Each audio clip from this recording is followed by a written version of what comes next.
আসসালামু আলাইকুম, স্বাগত জানাচ্ছি আরটিভি রাতের সংবাদে। আপনাদের সঙ্গে আছি আমি ফারিয়া শারমিন।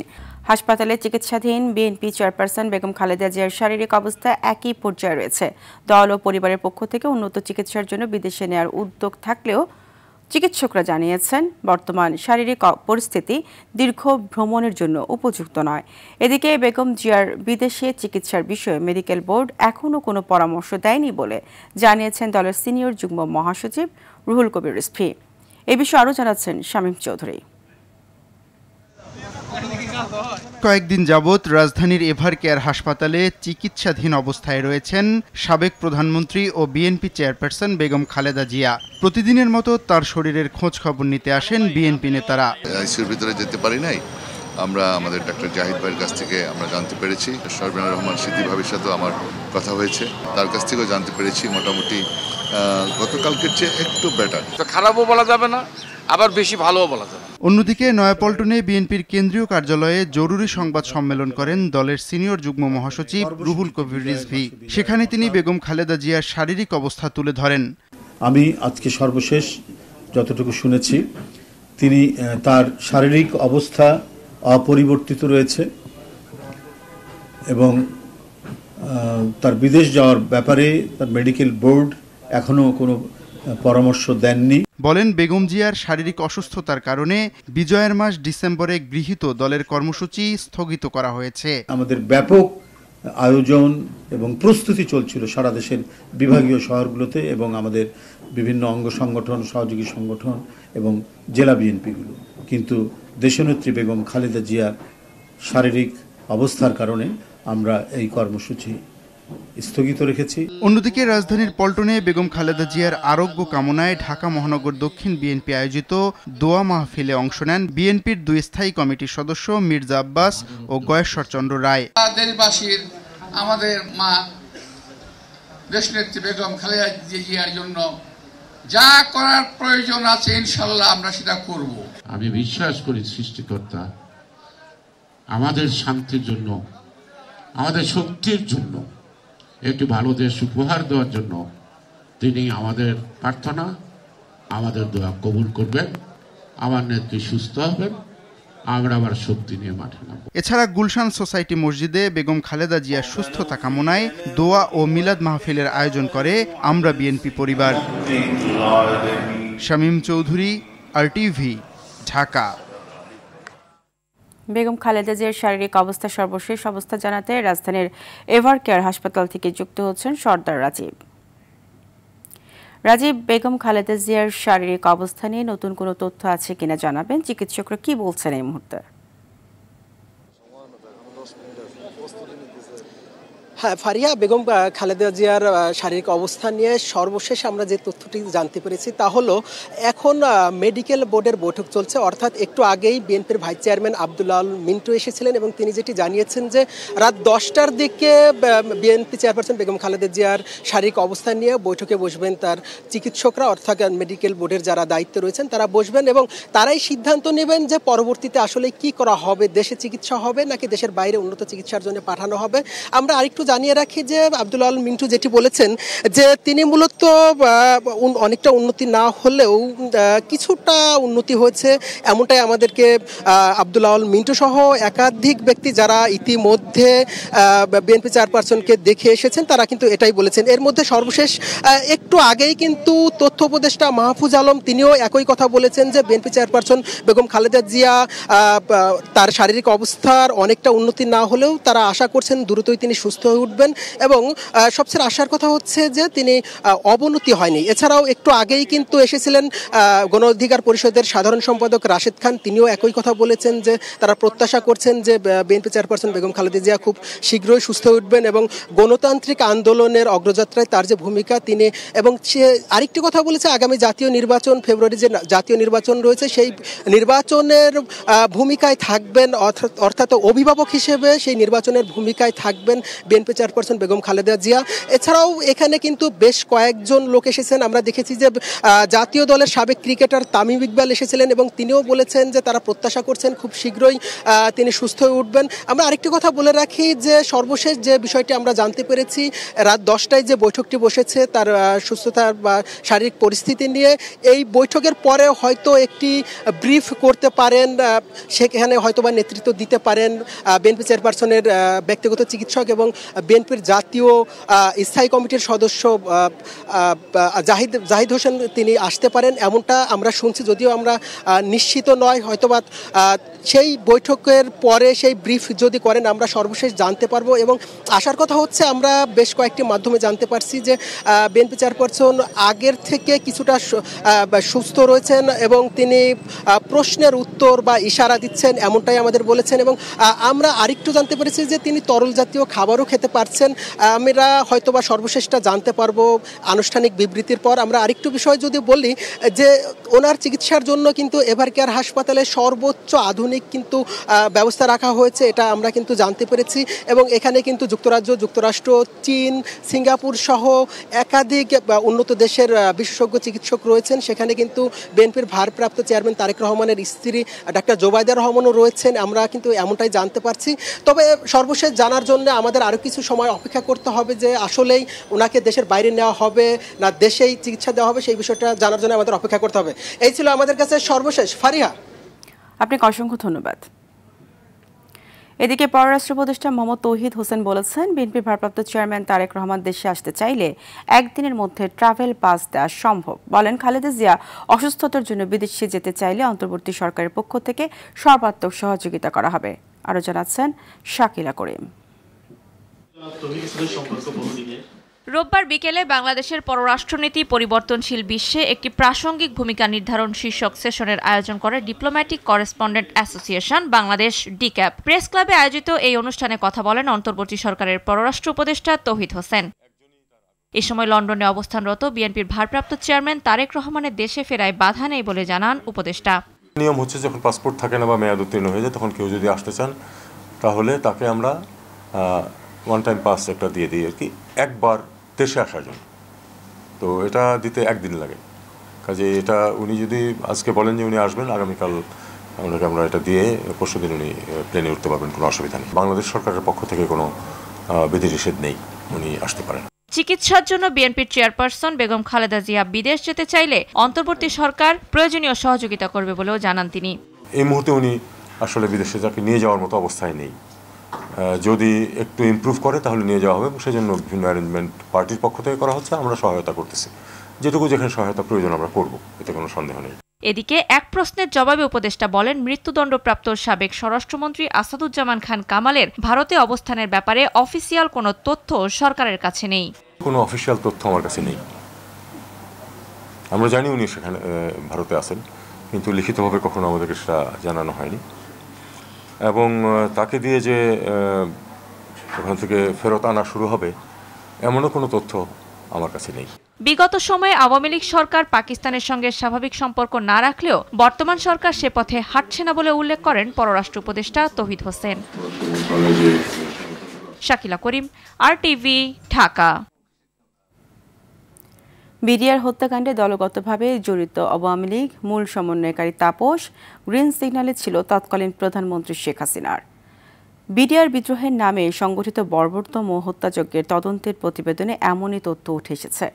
আজ প্রধান উপদেষ্টা মোহাম্মদ ইউনূসের কাছে জমা দেন জাতীয় স্বাধীন তদন্ত কমিশন। প্রধান উপদেষ্টা বলেন, ইতিহাসের ভয়াবহতম এই ঘটনা নিয়ে জাতির অনেক প্রশ্ন ছিল। এই প্রতিবেদনের মধ্য দিয়ে সেসব প্রশ্নের অবসান ঘটবে। বিস্তারিত জানাচ্ছেন আলওয়ান খান। পিলখানা হত্যাকাণ্ড বাংলাদেশের ইতিহাসে কলঙ্কিত, লোমহর্ষকর ও হৃদয় বিদারক ঘটনা। 2009 সালের 25 ও 26 ফেব্রুয়ারি নৃশংসভাবে 57 জন মেধাবী সেনা কর্মকর্তা সহ মোট 74 জনকে হত্যা করা হয়েছিল। নানা রহস্যে ঘেরা এই হত্যাকাণ্ডে তৎকালীন আওয়ামী লীগ সরকার শুধু একটি বিদ্রোহ বলে চালিয়ে দেয়। বিডিআর নাম পরিবর্তন করে রাখা হয় বিজিবি। কিন্তু জট খোলেনি হত্যাকাণ্ডের রহস্যের ও উত্তর মেলেনি হাজারো প্রশ্নের। বিচার পায়নি ভুক্তভোগী পরিবারও। জুলাই বিপ্লবের পর এ হত্যাকাণ্ডের স্বাধীন তদন্ত ও বিচারের দাবি উঠে। গঠন করা হয় স্বাধীন তদন্ত কমিশন। বিডিআর বিদ্রোহের নামে সংগঠিত বর্বরতম হত্যাযজ্ঞের তদন্তের প্রতিবেদন প্রধান উপদেষ্টা ডক্টর মোহাম্মদ ইউনূসের কাছে জমা দিয়েছে স্বাধীন তদন্ত কমিশন। কমিশনের সদস্যরা রাষ্ট্রীয় অতিথি ভবন যমুনায় এই প্রতিবেদন জমা দেয়। প্রতিবেদন গ্রহণ শেষে প্রধান উপদেষ্টা বলেন, ইতিহাসের এই ভয়াবহতম ঘটনা নিয়ে জাতির অনেক প্রশ্ন ছিল। এই প্রতিবেদনের মাধ্যমে সেসব প্রশ্নের অবসান ঘটল। পরে সায়েন্স ল্যাবরেটরিতে সংবাদ সম্মেলনে প্রতিবেদনের সারাংশ তুলে ধরেন তদন্ত কমিশন। প্রাক্তন প্রধানমন্ত্রী শেখ হাসিনা, ব্যারিস্টার ফজলেনুর তাপস, শেখ সেলিম, মির্জা আজমের কথা আমি বলেছি, তারপরে নানক, জাহাঙ্গীর কবির নানক, সাহারা খাতুন এবং জেনারেল তারেক এবং প্রাক্তন সেনাবাহিনী প্রধান জেনারেল মঈন। হত্যাকাণ্ডটি পরিকল্পিত ও প্রধান সমন্বয়কারীর ভূমিকা পালন করে তৎকালীন সংসদ সদস্য শেখ ফজলেনুর তাপস। সেনা অভিযান হওয়ার পিছনে যেটা কারণ সেটা হলো সেনাপ্রধান জেনারেল মঈন। উনি সেনা সদর পরিত্যাগ করে প্রধানমন্ত্রীর অফিসে চলে যান যমুনাতে, এবং সেখানে তিনি সন্ধ্যা 6টা পর্যন্ত ছিলেন, যেটা শুরু হয়েছে সকাল 9:30, 10:40 দিকে কিলিং শুরু হয়েছে। তো এই সব কিছু লাশ বের হয়ে আসতেছে, তাকে বলা হয়েছে, কিন্তু সেখান থেকে তিনি আর সেনা সদরে ফিরে আসেননি। এবং আরও 2 বাহিনী প্রধান, নৌ এবং বিমান বাহিনী, উনিও সেখানে ছিলেন। একটা কথা আপনাদেরকে আমি বলি, ওই সময় বিডিআর পিলখানাতে বিডিআর কমান্ড করার জন্য কোনো অফিসার ছিল না। যে অফিসারগুলোকে ছিল তাদেরকে কাউকে মেরে ফেলা হয়েছে, বাকি অফিসার কেউ চলে গেছে, বের হয়ে চলে গেছে, কাউকে জিম্মি করা হয়েছে, আটকে রাখা হয়েছে। সেখানে বিডিআরকে কমান্ড করবার জন্য কোনো অফিসার ছিল না। কাজেই সেখানে ইন্টারভিন করলেই কিন্তু বিডিআররা পরাজিত হতো ওই সময়, কিন্তু সেটা করা হয়নি। কারণটা হলো এটা একটা ষড়যন্ত্র ছিল। কমিশনের প্রধান জানান, তদন্তের মাধ্যমে বিডিআর হত্যাকাণ্ডের রহস্য উদ্ঘাটন করেছেন তারা। গোয়েন্দা ব্যর্থতা পর্বত পরিমাণ আমি বলবো, এবং সেগুলো কিভাবে এটাকে ওভারকাম করা যায়, কিভাবে আমরা আবার নতুন মাথা উঁচু করে দাঁড়াতে পারি, সব বিষয়ে আমরা সাজেশন দিয়েছি। রিফর্মের কথা বলেছি বিজেপিতে, বিভিন্ন জায়গায় বিভিন্নভাবে আমরা সেটা আলোচনা করেছি এবং আমাদের চূড়ান্ত প্রতিবেদনে আমরা সেটা তুলে ধরেছি। 16 বছরের আগের এই ঘটনার বহু আলামত ধ্বংস হয়েছে বলেও জানান তিনি। কোর্টের আদেশ, সুপ্রিম কোর্টের আদেশে ভবিষ্যতে বাহিনীগুলোতে এই ধরনের ঘটনা আর যেন না ঘটে সে পদক্ষেপ এবং ভুক্তভোগীদের ন্যায় বিচার নিশ্চিতে সুপারিশ করেছে তদন্ত কমিশন। আলোয়ান খান, RTV, ঢাকা। প্রধান উপদেষ্টা অধ্যাপক ডক্টর মোহাম্মদ ইউনূস বলেছেন, বিগত সরকারের আমলে সেনাবাহিনী, নৌবাহিনী ও বিমান বাহিনীর যেসব সদস্যরা অন্যায়ভাবে বৈষম্য ও নিপীড়নের শিকার হয়েছেন তাদেরও ন্যায় বিচার নিশ্চিত করবে সরকার। রাষ্ট্রীয় অতিথি ভবন যমুনায় সংক্রান্ত এক প্রতিবেদন জমা দেওয়ার পর তিনি এসব কথা বলেন। এর আগে 2009 সাল থেকে 2004 আগস্ট 2024 পর্যন্ত বাংলাদেশ সেনা, নৌ ও বিমান বাহিনীর চাকরিতে বৈষম্য, বঞ্চনা, অবিচার ও প্রতিহিংসার শিকার অফিসারদের আবেদন পর্যালোচনা ও সুপারিশ পেশের জন্য গঠিত কমিটি প্রধান উপদেষ্টার নিকট প্রতিবেদন হস্তান্তর করে। পেশাদারিত্ব ও নির্মোহ থেকে সত্য বের করে আনার কমিটির সকল সদস্যকে ধন্যবাদ জানান প্রধান উপদেষ্টা।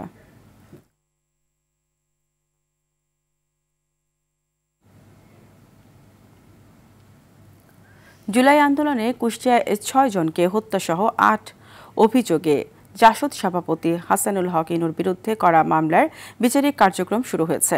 এর আগে অভিযোগ গঠনের বিরুদ্ধে ইনুর করা রিভিউ আবেদন খারিজ করে আন্তর্জাতিক অপরাধ ট্রাইব্যুনাল 2। এদিকে আদালত অবমাননার অভিযোগে বিএনপি নেতা অ্যাডভোকেট ফজলুর রহমানকে তলব করেছেন ট্রাইব্যুনাল 1। GM মাহমুদ জানাচ্ছেন বিস্তারিত। জুলাই আন্দোলনে কুষ্টিয়ায় 6 জনকে হত্যাসহ 8 অভিযোগে সাবেক মন্ত্রী ও জাসদ সভাপতি হাসানুল হক ইনুর বিরুদ্ধে প্রসিকিউশনের সূচনা বক্তব্য উপস্থাপন হয় রোববার। সোমবার শুরু হবে সাক্ষ্য গ্রহণ।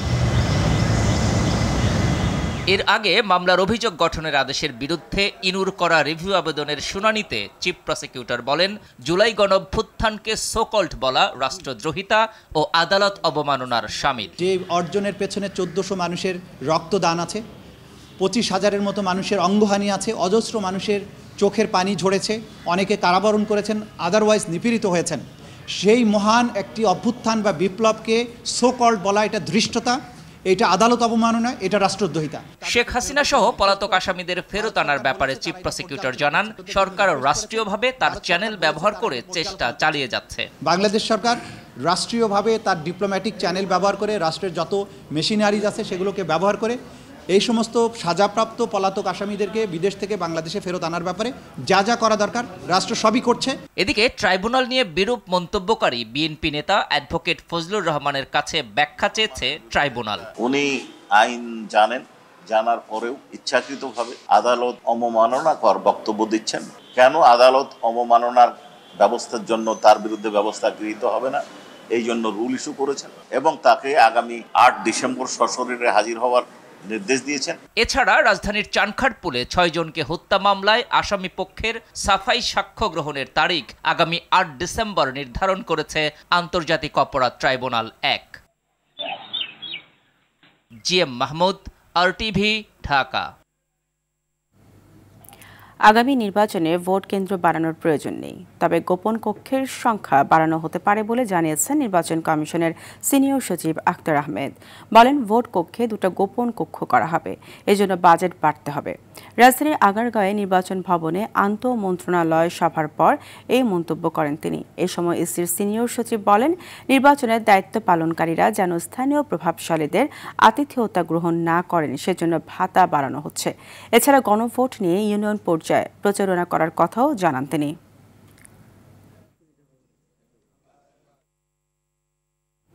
দেশে গণতান্ত্রিক উত্তরণের জন্য সুষ্ঠু নির্বাচনের বিকল্প নেই বলে মন্তব্য করেছেন সুশাসনের জন্য নাগরিক সুজন সম্পাদক বদিউল আলম মজুমদার। নির্বাচনে এজন্য সঠিক ব্যক্তিকে মনোনয়ন দেওয়া দলগুলোর দায়িত্ব বলে জানান তিনি। এদিকে বিভিন্ন রাজনৈতিক দলের নেতাদের অভিযোগ, জনপ্রত্যাশা অনুযায়ী কাজ করতে পারছে না নির্বাচন কমিশন। দেশের স্বয়ংক্রিয় মূল্য সমন্বয় পদ্ধতির আওতায় ডিসেম্বর 2025 মাসের জন্য সব ধরনের জ্বালানি তেলের দাম লিটার প্রতি 2 টাকা করে বাড়িয়েছে বিদ্যুৎ, জ্বালানি ও খনিজ সম্পদ মন্ত্রণালয়। বিশ্ববাজারে মূল্যের ওঠানামার সঙ্গে সামঞ্জস্য রেখে সংশোধিত প্রাইসিং ফর্মুলা অনুযায়ী এই দাম সমন্বয় করা হয়েছে। বিদ্যুৎ, জ্বালানি ও খনিজ সম্পদ মন্ত্রণালয়ের তথ্য ও জনসংযোগ কর্মকর্তা মোহাম্মদ আরিফ সাদিক স্বাক্ষরিত এক বিজ্ঞপ্তিতে এই তথ্য জানানো হয়। সোমবার থেকে নতুন দাম কার্যকর হবে বলেও জানানো হয়েছে বিজ্ঞপ্তিতে। নতুন দর অনুযায়ী প্রতি লিটার ডিজেলের 104 টাকা, কেরোসিন 116 টাকা, পেট্রোল 120 টাকা এবং অকটেন 124 টাকা নির্ধারণ করা হয়েছে। বাংলাদেশ অর্থোপেডিক সোসাইটির 38তম বার্ষিক আন্তর্জাতিক বৈজ্ঞানিক সম্মেলন শুরু হয়েছে। সন্ধ্যায় রাজধানীর একটি হোটেলে এটি উদ্বোধন করেন প্রধান উপদেষ্টার বিশেষ সহকারী অধ্যাপক ডাক্তার মোহাম্মদ সাইদুর রহমান। 2 দিনের সম্মেলনে অর্থোপেডিক্স সম্পর্কিত 232টি গবেষণাপত্র উপস্থাপন করা হবে। ভারত, পাকিস্তান, শ্রীলঙ্কা ও জাপান সহ 6টি দেশের অর্থোপেডিক্স বিশেষজ্ঞরা সহ দেশের প্রায় 2000-এর মতো বিশেষজ্ঞ চিকিৎসক এতে অংশ নিয়েছে। অনুষ্ঠানে যুগ্ম সচিব ডাক্তার খালেকুজ্জামান দীপু ও বিএমইউর ভাইস চ্যান্সেলর অধ্যাপক ডাক্তার মোহাম্মদ শাহিনুল আলম সহ অন্যান্যরা উপস্থিত ছিলেন। রাতের সংবাদ এই পর্যন্তই। মধ্যরাতের সংবাদ রাত 1টায় দেখার আমন্ত্রণ রইল। ধন্যবাদ সবাইকে।